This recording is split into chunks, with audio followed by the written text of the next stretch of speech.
overwhelmed trying to figure out social media for your business? With all those new platforms popping up and algorithms changing all the time, it can be frustrating trying to cut through the noise. So how do you stand out and get traction when the competition can feel endless and really intense? So my question is, how can we leverage existing social platforms in smart ways to grow our audience and our traffic, even in saturated niches? Today's guest, Shaunda Necole, cracked the code in one of the most competitive spaces, the food niche. In just 2 years, she built her blog, The Soul Food Pot, into the #1 site for Southern soul food. And Shaunda is here today to share how she honed in on a unique niche within the broader food space and leveraged platforms like Pinterest to attract her ideal audience.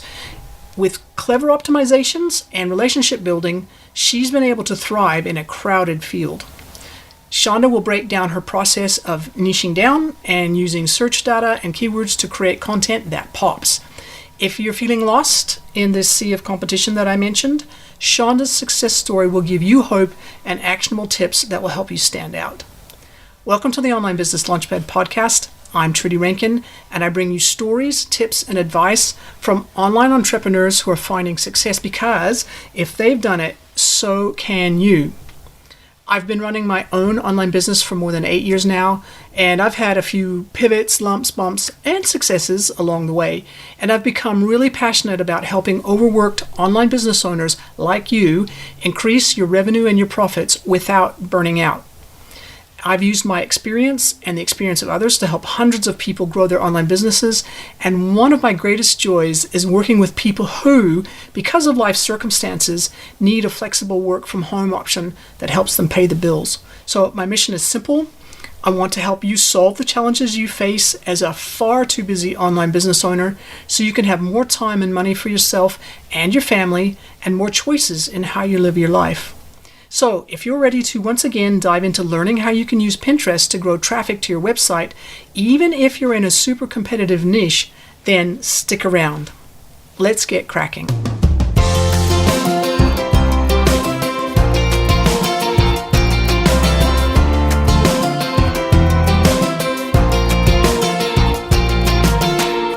Welcome to the Online Business Launchpad podcast.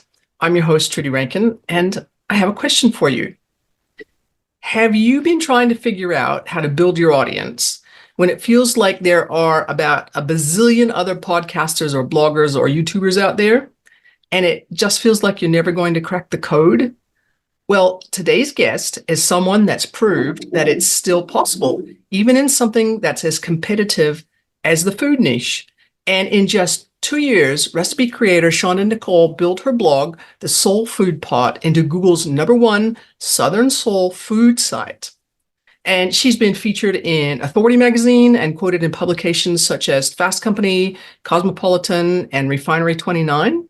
So how did Shaunda manage to achieve that level of success? Well, part of the secret is niching down, or niching down if you're from America.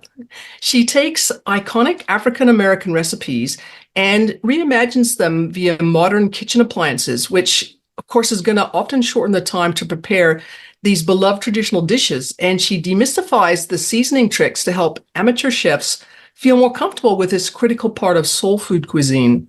And she wants to make cooking her heritage's favorite dishes easier and that much more soulful. Now, Shaunda is joining me today to talk about her journey, her process for finding a unique niche, and how she used existing platforms like Pinterest to transform her business. So welcome, Shaunda, and thanks for being on the podcast. Oh, thank you, Trudy. So happy to be here. Love to talk shop, Pinterest, and SEO and all the things. So thanks for having me. Well, I have a particular interest in Pinterest because that's one of my goals for this year, is to really get on top of that as a platform and use it in probably the way that it was intended to be used for businesses, to just attract people's attention, get people to the website and things like that. So I'm a bit of a learner when it comes to that space. I'm a user of Pinterest, but I'm a bit of a learner when it comes to business. So I'm really curious. Like I said, when we were talking earlier, I looked up what you do, and it just looks amazing. It just looks really interesting. And so I'm really curious to know, just tell us just a little bit about yourself. where you from, and how you got started on this journey into what you're doing now. Sure. Thanks so much. I appreciate the kind words. And yeah, so the online space, I came into this space about almost a decade ago. I think I'm in my eighth year of blogging officially. And it all for me happened by accident. I'll see if I can condense this story. I'm I was a cheerleader. My daughter was a cheerleader. So I had a cheerleading company prior to having an online business. And that business scaled from a brick and mortar retail store to a warehouse manufacturing facility to where we were selling our products primarily to Amazon, which was great. They were our biggest customer. And so as we transitioned from more retail to wholesale, I found myself with more time, which was wonderful because we were retail in a mall, which meant I had to work, I think it was like 362 days a year. There were just like 3 days off, 3 holidays that you would get off a year. And the mall hours were typically like from 9 to 9 at night. So it was a lot. So once I transitioned out of the mall, we were wholesale now. I found myself with a little extra time and I started collecting this designer home decor line called Mackenzie Childs. And to shorten that story, I went to this big sale they have every year and I decided to shop for other women who couldn't go and that would just pay for my trip and I could go buy what I wanted to on someone else's dime. I guess that was the entrepreneur still in me. And so one of my clients mentioned to me that the brand was having a contest to skip the line, which because there's this, to give context, it's a small village. They have a 60-acre farm in a small village and of 900 people in the village and 20,000 people come through for this annual sale. That doesn't happen anymore post COVID, but it was super fun when it did. Have a lot of friends that I met and still keep in touch with from that. But one of my clients that was having a personal shop for her mentioned they were having a contest on Instagram. I didn't have an Instagram back then. I had Instagram for my business, but not for myself personally. So my daughter, who was a teenager at the time, created an Instagram account for me so that I could enter this contest. And lo and behold, I won. And I got to skip the line. And I made all these friends from Instagram along the way. Again, people that I still keep in touch with, that we were these fanatic shoppers of this brand. And I had so much fun. I decided to keep the Instagram and I started to grow a following there. And then my daughter made for me a website off of Wix. I'm not on Wix anymore, but that was my first starting website. And from the website, I created a blog and I started to just write about the collection that I had of the products, my collection. And it was also a way to keep in touch with my potential clients for the next year. And this business model that I had, it was silly because I only got paid once a year when this shopping spree thing happened. But that's really how I got started online. So I kept the Instagram. It grew to over 100,000. I've taken my followers over such a big journey or a vast journey from then. It started with home decor.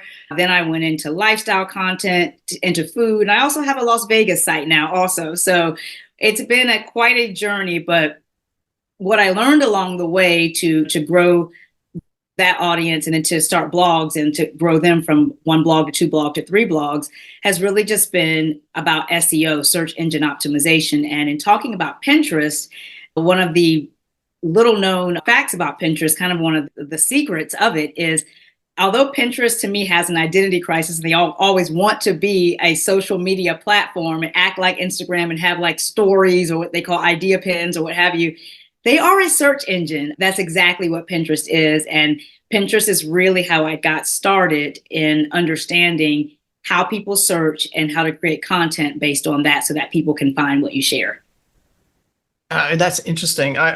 Isn't it interesting as entrepreneurs, we tend to do this and then this, and I'm waving my hands around for those of you who are listening, trying to describe with my hands the bright shiny object syndrome that we all tend to get, where something's interesting and we just can't help ourselves. We start something new to go along with what we do. That's really, really interesting.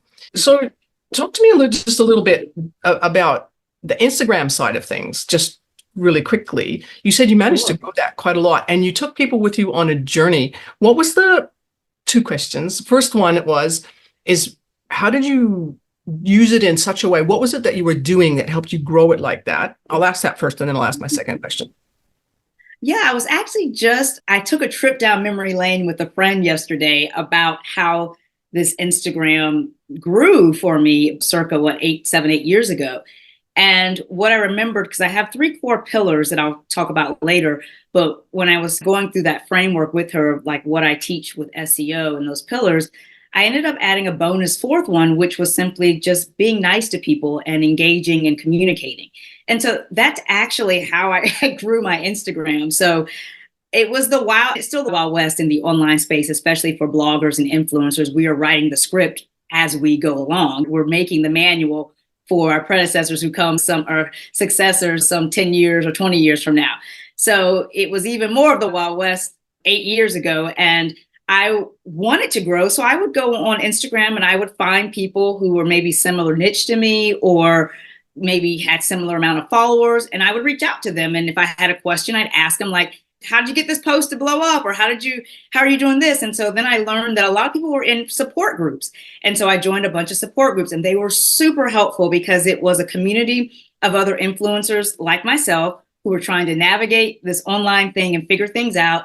And we would do like giveaways amongst each other. And so it was like sharing followers. If we were both like fashion bloggers, which I found myself in that space at one time where I was sharing fashion, and we could give away something fashionable and cross pollinate and share followers that way, or get other followers to join to follow you from her and vice versa.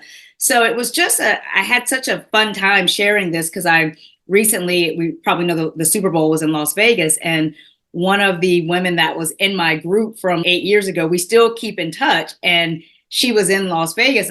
We don't keep in touch where we call each other or anything. It was always online, but I didn't know she was here. And I don't think she realized that I had moved here.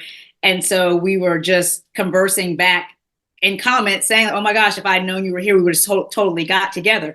And this is someone, again, from an online group, an Instagram group that I met X number of years ago. But that's really how I grew, was just the camaraderie, the communicating with other people who were trying to do the same thing that I was. And we would support each other and help each other. And then other than that, I think back in the day, it's like a small form of SEO where hashtags were very important.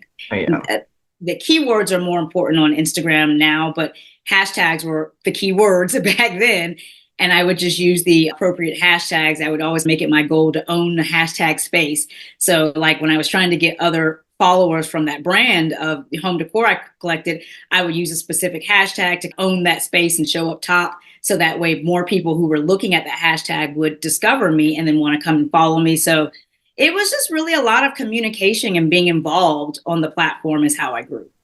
Yeah, and that's interesting that it sounds, this is what I was hearing. I think it was almost more of a relationship building exercise.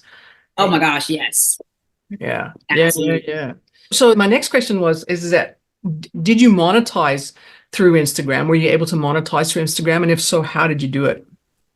Yes, Instagram, I'm always grateful to it. It's not my primary marketing source anymore. I really have taken those folks on I say a bumpy ride because I did so many things. And now I've been able to niche down with specific blogs that are specific to a topic, whether it's soul food or Las Vegas. And we'll talk more about that. But now I have more niche communities and they're not necessarily specifically on Instagram. So being in the online space, I always feel like we can get paid for our knowledge or for things that we're experts in. And it does make me cringe when I see my fellow creators out there who are not monetizing because they can. And I always want to like swoop in and help and give them some advice or tell them, have you thought of doing this if you're not finding a way to monetize? So for me, it began as the personal shopping business is how I was monetizing. But again, that business model wasn't the best. It was an entry in, but it only offered money one time a year. So as fun as it was, and that money was really just to pay for my own shopping trip. So I knew that wasn't going to last. So what began to happen is the word influencer came out. When I first started, I'm not sure what they called us. I don't even know what this job was, but I certainly enjoyed it. And so it got a name. We became influencers and brands began to reach out. I remember like the first brand that reached out to me, I was so excited. And that time it was just a product exchange that they offered me, but it meant the world to me. And I promoted them and they gave me product that I was interested in. And there we went. But brands then began to reach out with money. And so it's the concept of, I always look at myself now as like the way that I can explain what I do to family or friends who really have no clue what are you doing online? How do you make money? Is I see it as a network. And that's the way the brands see you. Like, whereas there's NBC, ABC, CBS, I'm like a peacock. I'm one of the streaming services. And we have advertisers at this point pay us because we have this following or these viewers for our streaming service. They pay us to put their products in front of this following that we have, or these readers or viewers that come to our channel or our streaming service. So that's what happened, where advertisers saw that on Instagram I had started to grow a following and they wanted to put their products in front of this following. That's how I began to monetize my content on Instagram. My blog at that point wasn't nearly it wasn't anything of what it is today. I hadn't gotten to that point of understanding how to optimize Google and get traffic and people to come to me that way. And so I leveled up from there. I was just doing brand partnerships, which were really fun because you just got to be creative and work with sometimes brands that you admired so much, and they were hiring you to advertise their product. And I have an agent that I still work with today that I found from a comment online. We follow the same person, and I saw that she wrote a comment, and I was like, oh my gosh, she's an influencer agent. Like, they were unicorns back then. And I reached out to her and we had a call, and we've been working together probably almost 5 years now. And so she would manage, and still does manage, partnerships that I get. And that amassed to like speaking gigs and brand partnerships. So it really took shape, and she would manage those things and get higher asking than I would on my own. I'm not good at negotiating money. It's not a conversation I even want to have. So it was great that she was in the space and in the picture to help navigate that for me. And then lastly, I guess one thing that I did forget along the way, it's not a primary source of income for me, but it does pay well: affiliate marketing, affiliate links. So on my blog, and I would also advertise that when I was dabbling in fashion on Instagram, as I would say, I'm wearing this, click the link in my bio and you get the exact link to it. Or nowadays, if I'm cooking with a product, or you guys can't see, but like my KitchenAid mixers behind me, or maybe you can see because we are on YouTube, but my KitchenAid mixer is behind me. And if I'm using that on a recipe, I will link to that using my affiliate program. And if someone chooses to purchase that, then I get a commission from, again, advertising that product, which is really just something that I would naturally use. So it's an organic type of partnership, but it works that way as well. So those are a couple of the ways that I was monetizing from the beginning. That's really interesting because a lot of people, like you said, they do all that work on social media, and you can't see any obvious way that they're monetizing. And it's okay if you're doing it as a hobby, that's fine. But that's interesting. What's fascinating to me is that you said something that I hear so many people say, and that's you don't feel comfortable talking about money, and you don't, that's just an uncomfortable space. And so many, I don't understand how entrepreneur and discomfort with talking about money go together in the same space. But I'm the same way. It's so much easier to avoid that as a topic, but it's so important to talk about it. So it's fascinating to me that your solution to that is to find somebody else who can help you and do the talking for you and the negotiating for you. That's really interesting. Thank you. My motto is who, not how. So I don't have to do it, but there is someone who knows how to do it. And I'm always a seeker of someone who has information and that can help me. Yeah, that's a really good motto to have. I think it's great. Let's talk a little bit about your blog, basically the one that your current one that you're working on now, Soul Food Pot. And just tell us a little bit more about that and how you've gotten it to where it is, and talk about Pinterest at the same time. Yeah, so Pinterest is, again, my starting point, understanding SEO, search engine optimization, which is really the way people are going to find you, because I think probably most bloggers will tell the same story that I will share now, is that when I first started, I was writing like journal entries where it was just like, oh, I ate this today, or I did this today. And that type of content is not findable. It's not searchable. No one's searching for that. No one's searching for what did Shaunda Necole eat for dinner today. So those are things that you're welcome to share on Facebook, post it, but no one's searching for that type of content. Probably not even your mom. And our moms are usually our biggest cheerleaders. So no one's going to find it. And so that's something that I had to grow to understand. I feel like Pinterest was very helpful for me because it's a visual platform, whereas Google, when you think of a search engine, you don't really think of visual because you type something in and then you get a query of answers that are still in text. So Pinterest operates as, it is a search engine, but it operates in the capacity of showing you pins or visual pictures of things. So I guess for me, I am a visual person. That was very helpful in laying the groundwork for what SEO was for me. So for the Soul Food Pot, in the beginning, I had a blog, which is my signature blog, shaundanecole.com, still exists. It's just the place where I still have a lot of lifestyle content, but it's also the place where I direct people to my core base. And you can branch out from there. You can see that I have a Vegas site. You can see that I have a Southern Soul Food site. So for that site, I began using Pinterest to create pins to get people to my lifestyle content.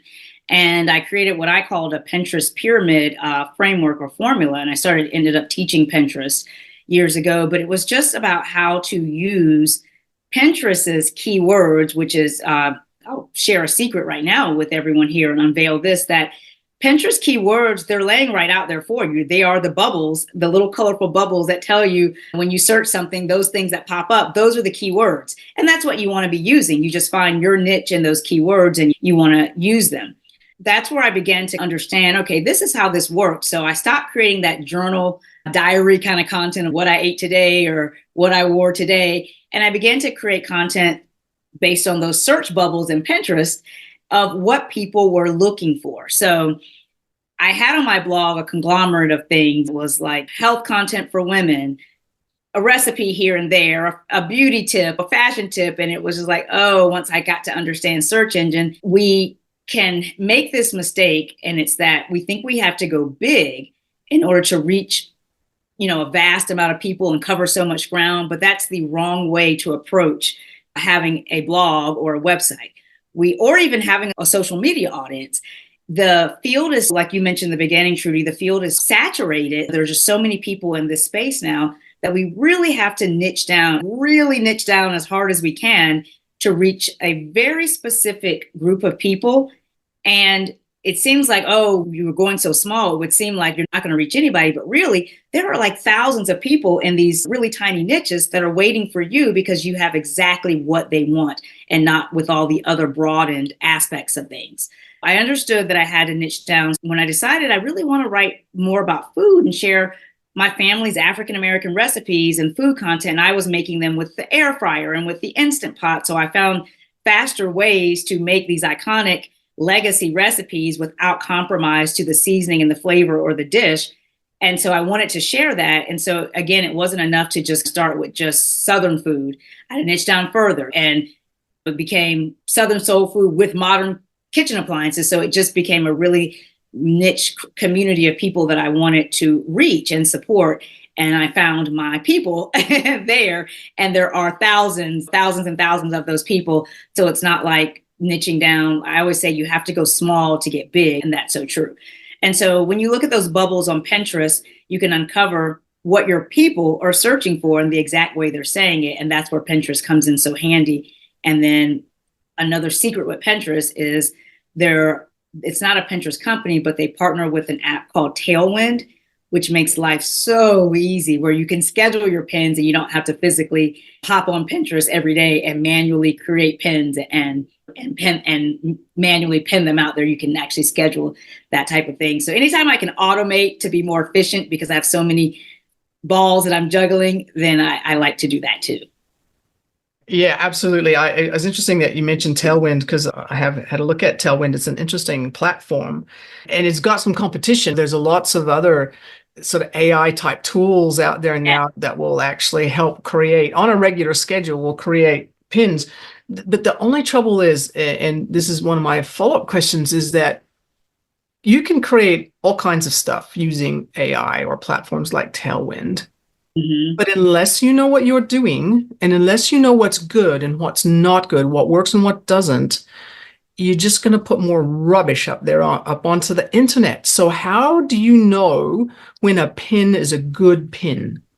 That is such a valid point that you're making, because like you said, if you're doing something wrong, it doesn't matter if you do it 100 times, it's still not going to work. I just feel like at this day and age, it's going to be impossible to really be in a place of creating content and wanting people to find it without having some understanding of SEO. because we really, you have to, just like your market research, we have to know what this avatar customer or reader or client is. We have to know how they say things when they're looking for things, what they're looking for. We have to be very specific and understanding about that. And that's not something that we can make up. So one of my other framework, I guess one of my 3 pieces of framework, the other one is, it's not what you say, it's what they say. And so when I'm creating content, even for Pinterest, for you're saying with these Pinterest pins, I just don't make up what I think someone would say. If I were talking about my KitchenAid mixer, I'm not just going to say, oh, my KitchenAid mixer is turquoise and I love that color, so I'm just going to title the pin Turquoise KitchenAid Mixer, because I have no idea if anyone searches for it that way. And just because I like turquoise doesn't mean that's the number one color that KitchenAid sells. There are just so many variables to that. And so without any market research to understand what we would call keywords as far as SEO, but it's really, how do people say things? And that's how they find things, with how they say it. That's what they actually type in. So I would have to go do some market research about my niche customer and go to Pinterest and find out, how are they saying? If someone wants to know more about this KitchenAid mixer, how are they searching for that? What are they saying? What questions are they asking about it?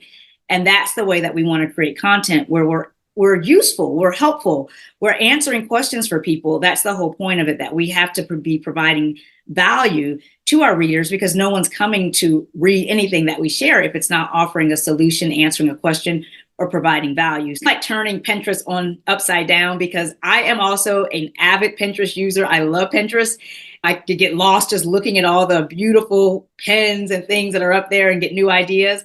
But if we turn it upside down and look at it more from the perspective of helping people and creating content for other people that's going to help them, we can pay attention to those keywords that pop up in those nice colorful bubbles that are nice and visual for us, and then begin to create things and create titles and pin descriptions and content that we're trying to lead them to from our pins, that's going to be useful. And it's going to say it in the words of the way the reader or the viewer says it, and not just something that we've created because we're writing journalistic diary style blog posts. Instead, we're creating blog posts that are helpful and useful and resourceful, and that if someone searches, that they can find and use. So I have a question for you in terms of your process that you use for creating content for your website. Do you start with Pinterest search terms and work backwards and go, well, they're searching for this, so I'm going to write about this, and then the pins will be about what I've written about? Is that how you do it, or do you do it a different way? Yeah, so you can do it that way. And so Pinterest being a search engine, it's Google, of course, the number one search engine. YouTube, we pair them together because Google owns YouTube. So it's really, Pinterest is the second world's largest search engine. And the thing with that, though, is that users actually search different on Google than they do on Pinterest. When we're looking for keywords and content to create, we're looking at both. We're going to create pins for that Pinterest audience, and we're going to create content for that Google user also. For example, on my lifestyle site, I share content about I share some women's health content. And on Google, I find that I don't get traffic from Google on that. But Pinterest, I get not hundreds of thousands, sorry, that would be annually, but thousands of people come to these particular articles on my lifestyle site on a monthly basis. I find that women seem to go to Pinterest for that type of content. And I think it's because they find other women with personal stories, and not just like a forum or an article, rather, from the medical institute. They want a more personal story. So Pinterest seems to be the place where they go for that. So we feed that type of content to Pinterest because we know that audience is looking for that. So again, it's that market research. So in essence, it is in basics what you were saying, Trudy, where we will reverse engineer, so we can see, okay, we're in the food niche and we can see people are searching for corn recipes on Pinterest, and these bubbles pop up for that. So if we wanted to create content about that to get people to find it on Pinterest and bring up our traffic and our search volume, we could definitely do that. I was just making the point that in our market research, that your Google user is going to be often different than our Pinterest user. So we just want to make note of that. And that's interesting because that makes it a little bit more powerful using that combined way of doing your market research. You're going to have a more rich, a more in-depth bucket of search terms that you can use. And so one quick question around that, though, and this is something that I've had people ask me, tell me, it's an objection that gets raised whenever I suggest perhaps they should look at Pinterest as a way of getting traffic. It's just, yeah, but Pinterest is only used by women in the home, whatever niche. And it's just like, hang on, wait a minute. Have you found that to be the case? I would love to bust that myth. And it's so fun because my husband sends me pins. Like he'll find a really like cool recipe and he'll forward it to me and it's from Pinterest. My son, and I'm saying these gentlemen, my daughter uses Pinterest too, but I'm just pointing out that gentlemen use it also. My son gets outfit ideas from Pinterest. That's when actually he's the one who taught me the word aesthetic. It's huge on Pinterest, and especially younger people put that behind anything. So it could be home decor aesthetic or Las Vegas aesthetic. Like they love the sensory pleasing feeling of the way something looks. And so that's a big search term on Pinterest. So I learned when my son would send me things, I'm like, I was the same way. Like I was already bought into Pinterest because I had the users coming. And yes, my users are primarily women, but that's just because of the stories that I've shared that I was writing about. Definitely it was women's health. It wasn't men's health. I do have a lot of women users, but my son brought to my attention the same thing. I'm like, oh, wow, you use Pinterest? I look it up on. Another thing he told me was he used it for wallpapers. So a lot of young people use it to find wallpapers that they want to save to their phone. So once I found that out, I began to use that space also. So for things that were, again, my first website is lifestyle, so it covers a lot of different territory. But for example, I have a black cat who I adore. And having a black cat, I love to see other black cats. So I created a blog post about black cats and just how great they are. And then as a freebie, folks that come to this article can screenshot all the black cat wallpaper pictures that I share in there. And the post does really well because people on Pinterest love a wallpaper. And Pinterest is for everybody. Some of the fun facts about Pinterest, which makes it great for bloggers, okay, it's a great source of free traffic, but for bloggers and content creators who have products, who like myself, I have products on my lifestyle. Well, actually on all my sites, I have products. So Pinterest is really great where the average household income for Pinterest, I think is about I think it was like 60 to 75,000. I haven't even double checked that in the last couple of years, but I used to know that figure when I was teaching it, but I imagine it's gone up. All that to say that it's probably increased. And there are a lot of women, the high percentage is women, but these users are trained to click through. So they know when they go to Pinterest, they come with search intent. They come looking for something specific, whether it's a black cat wallpaper or how to use the KitchenAid mixer or what outfit they want to wear. And they are looking and hoping that you are clickable, that they can click on your thing and it takes them to either that item that you're wearing that they want to buy in that outfit inspiration pin, or that it takes them to a place where they can screenshot or see more black cats. So whatever it is, they're ready to click through. And they also come to buy. So when they come to say, my son's coming there and he wants to get an idea for an outfit he wants to wear, he found his whole prom outfit from Pinterest. And so when he went there, he's looking to click through to see, okay, this gentleman has on this bow tie. Where do I buy that? That is what they want. So if you have an affiliate link there or a blog post that takes it further and shows him like 10 other bow tie options, you've made his day and he's a user that's ready to make a purchase. So those are our Pinterest users. That's our demographic for Pinterest. And so if you have a product or if you have a site like where I'm just wanting you for the most part to come to my site because I have advertisers there and I get paid when you see the products that they're advertising to you. So I want you to click through. I'll give you wallpapers and all kinds of fun stuff just to get you over here and give you some free tips of how to do things. And I also have affiliate links, or I also have cookbooks. So whatever it is, Pinterest users are ready and able, and they want to click through, and they want you to show them things that they search for so that they can buy them, use them, and make their whole experience, complete that experience for them. So it's a good thing to understand that about your customer on Pinterest, that they actually are more than just a viewer. They are a customer also. And it's important to know that kind of market research about that audience as well. No, that's really important to know. I think you're right. That's actually critical. The intent side of things is really important. If you want to do work that's going to send people to a place that's just going to give them nice warm fuzzies, that's good. That's fine. Right. It's your choice. But if you want to run a business, searching for people with the intent of buying is important. I want to Very just, important. yeah, sorry. I just want to follow up with something that you mentioned. You said that you used to teach about Pinterest, and you mentioned the Pinterest pyramid. And one of the pillars of that is going to obviously be your search, the search terms and things like that. How important are the visuals of the pins when it comes to the effectiveness of your Pinterest pins? That's such a good question. And Pinterest is first a visual place. It's probably why a lot of women are there, because we're just by nature visual. A lot of women are visual people. So it's really, the pin is important that it has a good picture. The picture explains what it is, that you can look at. What's that saying? A picture's worth 1,000 words. Well, that is the case on Pinterest, where I can look at this and see that's exactly what I was looking for, or I can see that answers my question just by looking at this. And so that makes me as a user want to select that pin to click on to get to whatever the content or product is that the company or person pinned it for in the first place. So the picture is very important. And then another tool on Pinterest that as a user, I'm sure you see it all the time, is that people put graphic or not, well, we call them like graphic pins, but they put text rather on top of the graphic or the picture on the pen. And that's to help the user even more, so that if you thought it was this, you don't have to question it and look any further. Now I'm telling you that this is what it is.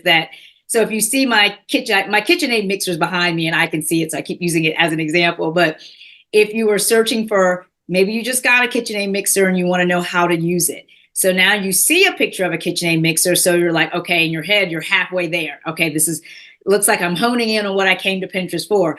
But if I put text on it and tell you 5 ways to use your KitchenAid mixer, or KitchenAid mixer user guide for beginners with video or something like that, now I know 100% I've landed in the right spot, and I'm ready to click on your pen, save your pen, click on it, go through, get the information that I need to help me out, and then save it. And when I save it, it goes to my boards. Anyone that follows my board or other users get to see it. So it's like I'm sharing it with other people. Or I might even go the ultimate step, like my son or husband, like they do to me, and I might text it and send it to somebody. And someone else gets to click through to that pen and save it to their board. So Pinterest, because it's so visual, is such a great place for sharing content as well as saving and actually clicking through to get the useful tip that you came there for in the first place. But that visual, that question that you initially asked, the picture is worth 1,000 words. And that's super helpful so that someone can choose you in order to make that selection. So a lot of times what we want to do with Pinterest pins is create, even with food, you're creating like lifestyle pictures where it's a picture and it may have a pretty dishcloth with it, or it's a picture of the pie in the kitchen. So someone can see it, that they could visualize that in their kitchen or see themselves making it, that kind of thing. So with my health content, I do that, where it's like I use mermaid tails or just different pictures. Instead of just showing like a hospital bed, we put it was me in the hospital. So I put a mermaid blanket tail there. And I think it softens it for women, and it makes them feel like relatable, or, okay, this is more lifestyle than me feeling like I have to take this uncomfortable surgery journey, and they want to click on it and read my story. So any way that we can involve the viewer or the reader in what we're trying to share with them is going to be helpful. And Pinterest really, for free, they allow us to do this, that you create a Pinterest business account and for free reach your niche audience and actually monetize the content that you create. Yeah, that's really helpful and really interesting. In terms of one more really quick question before we wrap up, so we've got a couple of things from when we're talking about your Pinterest pyramid. We've talked about the search terms, and we've talked a little bit about the visuals. Is there anything else that goes along with that to bring a holistic approach to using Pinterest pins? Yeah, so in my pyramid, what I have up there, the pinnacle is the pen, but we start with a title, a title and a description. And people can often miss out on that and doing that. Although Pinterest is a visual platform, and now we've gotten to a point where, of course, there is AI, artificial intelligence there, it still can't 100% know where to put your pin just by what it looks like. It can, in essence, it's smart enough to know that, okay, you pin some macaroni and cheese, and it knows that you'll see like other pins will show up with macaroni and cheese, but Is that Cajun macaroni and cheese? Is it Southern macaroni and cheese? Is it vegan macaroni and cheese? We have to tell Pinterest that part of it. And that's going to be the part that's really important. Again, the picture is very important because that's the first thing that's going to make me stop. But if I stop and find this vegan macaroni and cheese when I was looking for a buttery rich Southern macaroni and cheese, I'm going to have to keep going. We do want them to stop first, but we also want to make it clear to the user what this pen is about. So that's where the text comes in. But in my pyramid there about the pen, title, and description, we also have to spell that out with keywords and text to tell Pinterest, because that's really who's probably reading that part of our description. I say the same thing with YouTube, is that I had a friend who started blogging and started doing YouTube videos, and she was putting out content and her videos were so good. And then I looked, I'm like, girl, you have no descriptions here. And she was like, do I need those? And I'm like, yes, you have to have those. And so I'm saying the same thing with Pinterest, that probably, especially because YouTube is shorts now, also another search engine doing a social media thing, but that's another conversation. So YouTube has the shorts. So in shorts on your phone, you can't see the description. So the user is really not reading it. And it's the same thing in my mind on Pinterest, whereas the person, the pinner or the reader or the person on Pinterest, they're looking visually at your pen. They're probably not reading the description. They're looking at the graphic, the picture first, the graphic that kind of seals the deal that this is what I'm looking for based on, I keep saying the graphic, but the text on the picture telling them exactly what it is. And then that just makes the deciding factor of whether they're going to click through to your product or your article. And so if the text there is really talking to Pinterest or talking to YouTube, if you're on YouTube, and you need to tell them with keywords that your users use in your niche audience what this pen is about, so that Pinterest knows who to show it to, where to place this pen, what bubble category to put it under, and who to show it to. And so that's why it is very important that you have a keyworded title for your pen and a matching keyword description for your pen, so that you're speaking what I call it Google's love language, in this case, Pinterest's love language, and telling them what this pen is about so that it places it appropriately and serves it to the niche customer, reader, or viewer that you were trying to reach to begin with. I love that. I love that. If anybody's ever read The 5 Love Languages, just how humans like to experience love and feel love. I love it that you've applied that to Pinterest, and you could do it to YouTube as well and LinkedIn. Use their love language so that they actually pay attention to what you're putting up. That's pretty classic. Right.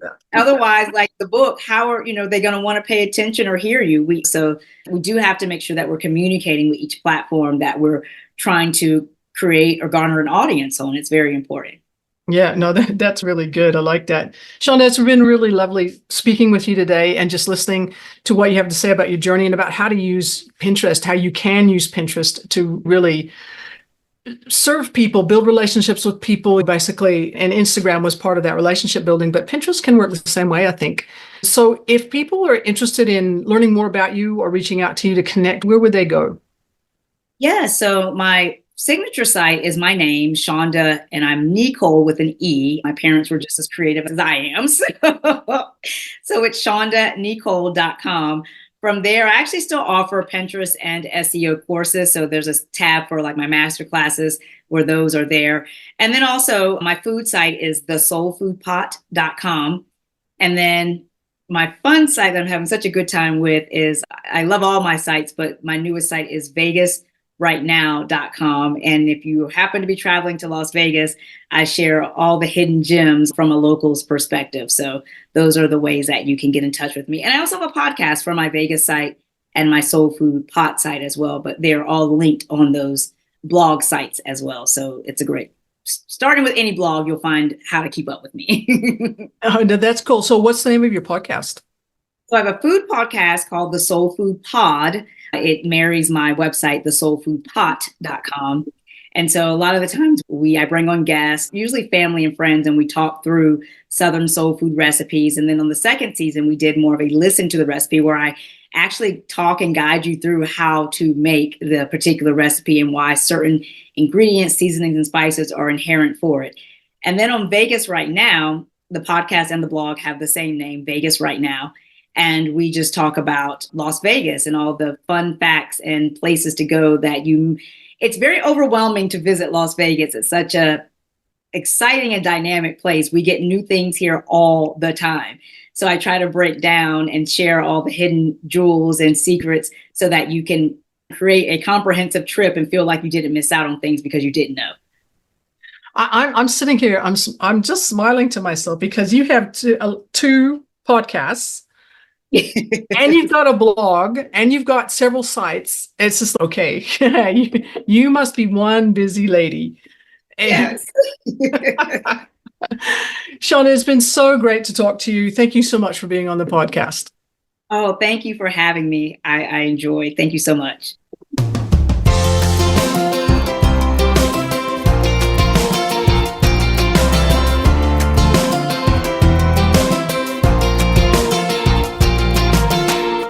If you're a longtime listener to the Online Business Launchpad podcast, you'll know that I often talk about Patsy's SPI Pro community. Now, what you might not know is that I'm a founding member of that community. And every year I keep signing up because I get so much value out of it. For example, every month I meet with a mastermind group whose members are at the same spot on the entrepreneurial journey as I am. And we celebrate our wins and navigate challenges together. And if we want to chat in between meetings, we just easily jump into the space that's reserved just for our mastermind and just say whatever's on our mind. It's a really supportive space where we all keep growing in confidence and capabilities, knowing that someone or several someones have got our back. And that's not all the value I get from being part of the SPI Pro community. I have access to really relevant trainings that Pat has put together. Plus, I've connected with several amazing guests for my podcast, experts who shared invaluable insights with my audience. And the opportunities just keep coming. I've had the honor of being on Pat Flynn's own podcast and even teaching other SPI Pro members about some of the things that I'm expert in. And being a part of the SPI Pro community, it's like having my own special group of advisors that I can reach out to anytime I need them. Imagine having that network at your fingertips, where every connection inspires and every interaction teaches something new. That's what SPI Pro is all about for me. It's more than a community. It's a place where we as entrepreneurs come together to push the boundaries of what we can achieve. So are you ready to be part of something bigger? To learn, share, and grow alongside fellow business owners who are just as driven as you? Check it out for yourself and see for yourself the difference a truly collaborative community can make. And if you'd like to use my affiliate link to sign up, go to onlinebusinessliftoff.com/SPI-Pro. If you do, I'll receive a small commission at no extra cost to you, for which I thank you. And once you're in the community, say hello, and I'll be delighted to show you around. So join me in the SPI Pro community, and let's reach new heights together. Once again, that's onlinebusinessliftoff.com/SPI-Pro. And we'll see you there.